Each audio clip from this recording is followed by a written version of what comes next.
मधुपुर गांव में एक गरीब परिवार रहता था। परिवार में राहुल, उसकी पत्नी नंदिनी और उनका एक बेटा अमन रहता था। अजी देखो, एक दिन हमारा बेटा एक बड़ा ऑफिसर बनेगा। हाँ, हमारा बेटा है ही इतना होशियार। वह एक दिन मेरा सपना पूरा करेगा। अमन एक बहुत होशियार लड़का था। उसका सपना कृषि विभाग में अधिकारी बनकर किसानों की मदद करना था।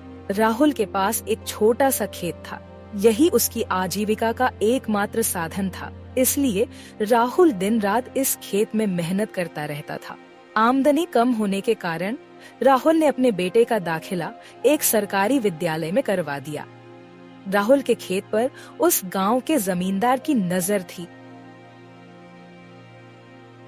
राहुल देखो, तुम अपना खेत मुझे दे दो, बदले में मैं तुम्हें मुंह मांगी कीमत दूंगा। तुम्हारे पास इतना पैसा होगा जितना तुमने जीवन में कभी नहीं देखा होगा। जमींदार साहब, कोई किसान अपनी भूमि का कभी सौदा नहीं करता और फिर मेरे पास केवल वही एक खेत है। अगर मैं खेत आपको दे दूंगा तो खाऊंगा क्या? मेरे परिवार का क्या होगा? यह सुनकर जमींदार गुस्से में पांव पटकते हुए चला जाता है।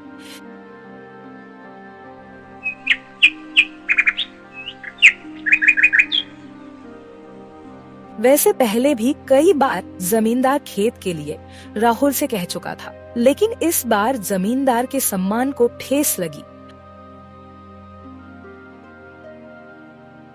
अगले दिन राहुल अपने फसल को मंडी ले जा रहा था।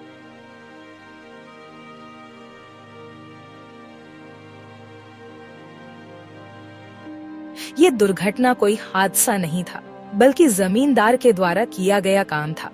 खैर, मौके पर कुछ लोग पहुंच गए। देखिए, इनको बहुत गहरी चोटें आ गई हैं। ऑपरेशन नहीं किया गया तो कुछ भी हो सकता है। इसलिए आप जल्द 50-60 हजार रुपए की व्यवस्था कीजिए, नहीं तो फिर मेरी कोई जिम्मेदारी नहीं।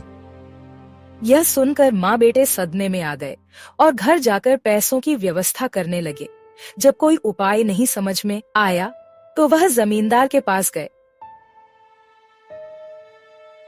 जमींदार साहब, मेरे पिताजी बहुत गंभीर है।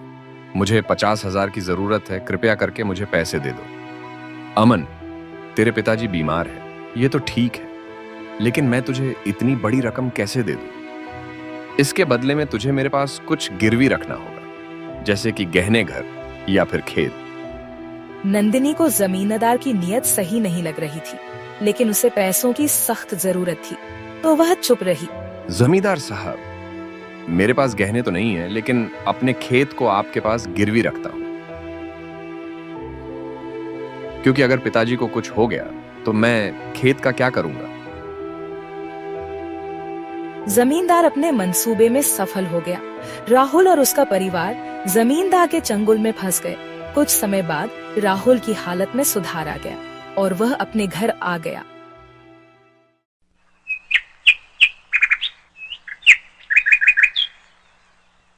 धीरे धीरे फसल बोने का भी समय आ गया, लेकिन राहुल इस हालत में नहीं था कि वह खेतों पर काम कर सके। इसलिए अमन ही दिन रात खेतों पर काम करता है। ज्यादा काम होने के कारण अमन का स्कूल जाना छूट गया। उसके सारे सपने टूट गए। माँ, अब कुछ ही दिनों में हमारी फसल तैयार हो जाएगी। हम उसको बेंच देंगे और जमींदार का आधा कर्ज भी दे देंगे।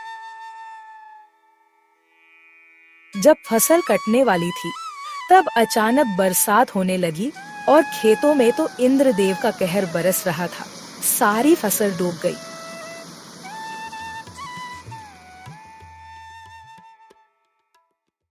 राहुल, तुम्हारी फसल बर्बाद हो गई है और तुमको कर्ज लिए 1 साल हो गया है। इसलिए अब मेरे पैसे दे दो। मैं अधिक दिनों के लिए उधारी नहीं रख सकता। जमींदार साहब, इतना अत्याचार ना करो हम गरीबों पर।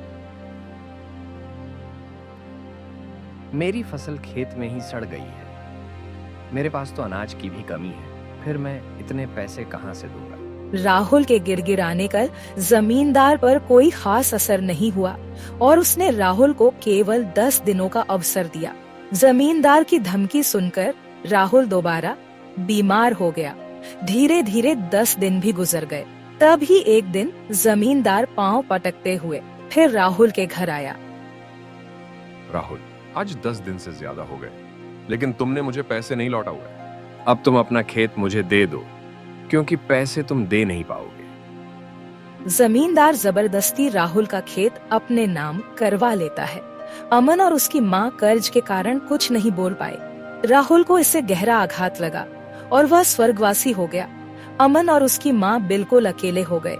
इतना होने के बाद अमन ने दिन रात मजदूरी करके पैसा इकट्ठा किया और एक कृषि प्रशिक्षण केंद्र बनाया। राहुल का स्वभाव मिलनसार था। वह किसानों को अच्छे बीज, खाद और दवाइयाँ उपलब्ध करने लगा। धीरे धीरे लोग उस पर विश्वास करने लगे। लोगों की एक बहुत बड़ी भीड़ उससे जुड़ गई। वह गांव-गांव जाकर लोगों को सचेत करता। भाइयों, आप लोग अपनी फसल केवल मंडी में बेचो, क्योंकि वहां उसका सही मूल्य मिलता है, और कर्ज केवल बैंकों से लो, क्योंकि बैंक कम ब्याज पे लोन देता है और धोखा भी नहीं होता। धीरे धीरे लोग जागरूक हो गए और जमींदार के पास जाना छोड़ दिया, जिससे जमींदार बिल्कुल बेकार हो गए। अमन का कृषि केंद्र भी अच्छा खासा चलने लगा। उसकी आर्थिक स्थिति सुधर गई और लोगों की सेवा करने का सपना भी पूरा हो गया। इसके साथ ही जमींदारों को उनकी तुष्टता का फल भी मिल गया।